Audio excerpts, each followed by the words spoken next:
Hi friends, ఎలా ఉన్నారు? మన సౌజీ స్పైసెస్లో అల్లం వెల్లుల్లి పేస్ట్ ఎలా తయారు చేస్తున్నారో చూద్దామా.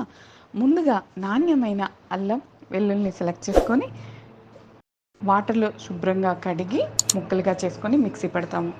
మన ఇంటిలో మన పిల్లలకు మన వాళ్లకు ప్రేమతో ఎలా కల్తీ లేకుండా తయారు చేస్తామో అదేవిధంగా మన కస్టమర్లకు కూడా మేము అదే పద్ధతిని అనుసరిస్తూ మీ నమ్మకాన్ని ఒమ్ము చేయకుండా తయారు చేస్తాము.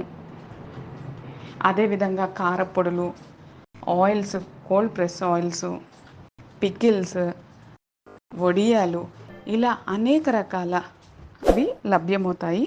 వన్స్ ఒక్కసారి విజిట్ అవ్వండి సౌజీ స్పైసెస్ షాప్కి. వన్స్ ఒక్కటి తీసుకోండి, క్వాలిటీ ఉందో లేదో చెక్ చేసుకోండి. చేసుకున్న తర్వాత రెండోసారి మీరు తీసుకుంటారు ఖచ్చితంగా. Thank you so much.